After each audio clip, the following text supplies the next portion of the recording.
نہ جانے مسائل تو علماء سے پوچھیں، یہ حکم مبین ہم کو رب سے ملا ہے، ہم کو رب سے ملا ہے، ہم کو رب سے ملا ہے۔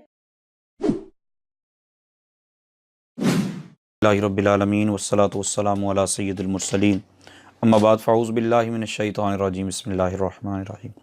کیسے ہیں احباب؟ آج سبق نمبر 24 ہے، اور میں نے پچھلے اسباق میں یہ عرض کیا تھا کہ اب ہم گھومتے رہیں گے جملہ اسمیہ کے آس پاس۔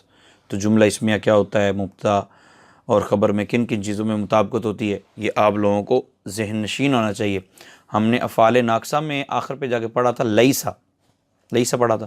لیسا کیا عمل کرتا ہے، ٹھیک ہے، لیسا خبر کو کیا دیتا ہے اور اسم کو کیا دیتا ہے، یہ آپ کو یاد ہوگا۔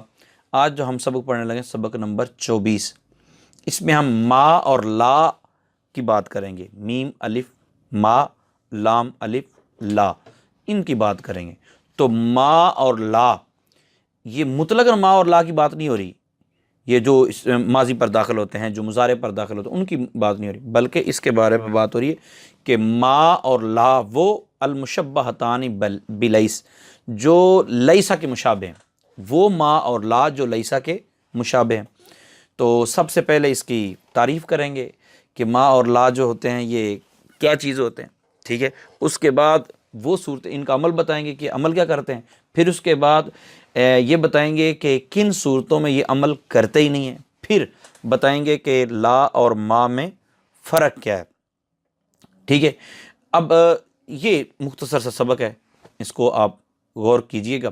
ما اور لا، ما ولا مشبہتان بلیس، اس کو بولتے یوں ہیں کہ ما ولا مشبہتان بلیس۔ اچھا، یہ کیا چیز ہوتی ہے جی، اس کی تعریف کریں۔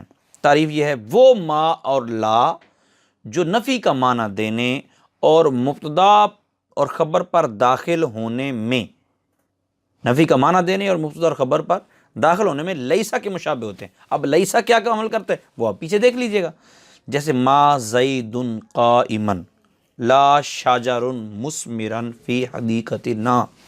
چونکہ یہ دونوں مبتدا اور خبر پر داخل ہونے اور نفی کا معنی دینے میں لیسا کی طرح استعمال ہوتے ہیں، لیسا کی طرح ہوتے ہیں، اس لیے انہی ما ولا مشبہتان بلیس کہتے ہیں۔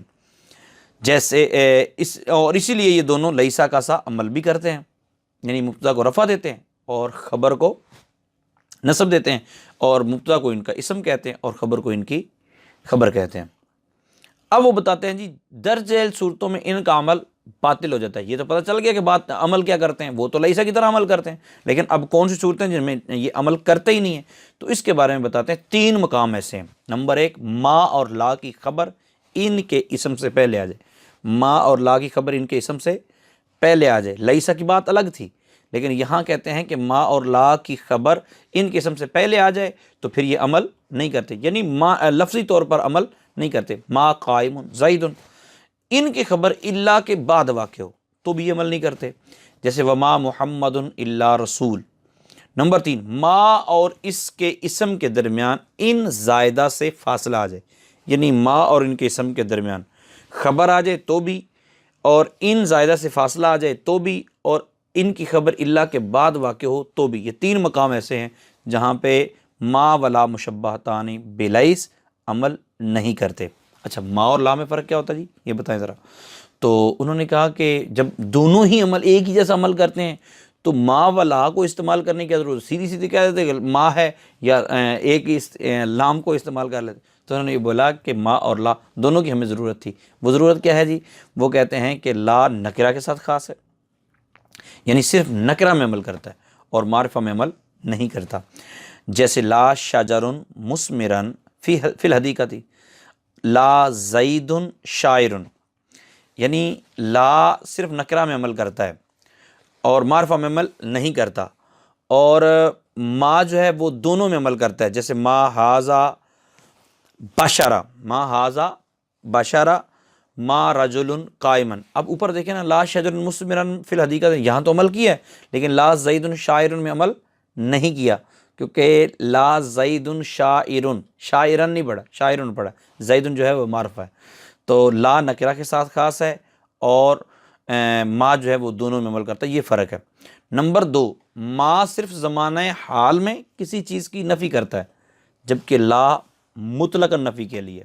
نمبر 3، کبھی لیسا کی طرح ما کی خبر پر بھی با زائدہ داخل ہوتی ہے، ما کی خبر پر لیسا کی طرح، جیسے وما ہوا علی الغیب بدنین، البتہ لا کی خبر پر با کا دخول جائز ہے نہیں ہے۔ تو ما اور لا میں کتنی چیزوں میں فرق ہے؟ وہ 3 ہے۔ فائدہ، کبھی لا کے آخر میں تا بڑھا دی جاتی ہے، اس صورت میں اس کا اسم محذوف ہوتا ہے، جیسے فنادو ولا تا حین مناس، اصل میں لا تلحین حین مناس تھا۔ اس کو کچھ قاعدے ایسے ہوتے ہیں جو بہت زیادہ گہرائی والے ہوتے ہیں، تو ان کو پڑھایا اس وجہ سے جاتا ہے کہ کل کو اگر ہمارے سامنے کوئی اس طرح کی بات آ جائے تو کم از کم یہ ہو کہ ہم کہہ سکیں یار یہ ہم نے پڑھا ہوا ہے، اس پہ ڈٹ نہ جائیں، شور شرابہ نہ شروع کر دیں کہ یہ ایسا نہیں ہو سکتا، ایسا نہیں ہو سکتا۔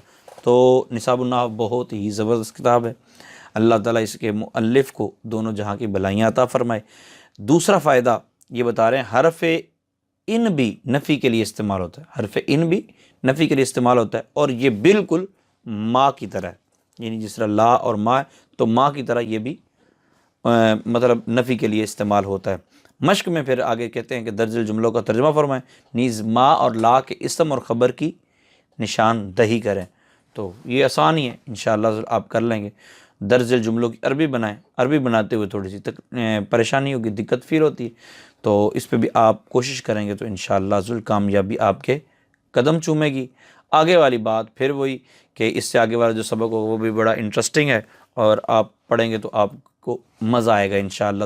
سبق آگے والا سننے سے پہلے ایک مرتبہ کتاب کے اوپر سے خود پڑھ لیا کریں، جب ایک مرتبہ خود پڑھ کے پھر آپ سبق کو سنیں گے تو انشاءاللہ عزوجل آسانی سے سمجھ میں آئے گا اور سکون قلبی بھی نصیب ہوگا۔ اللہ عمل کی توفیق عطا فرمائے، آمین بجاہ النبی۔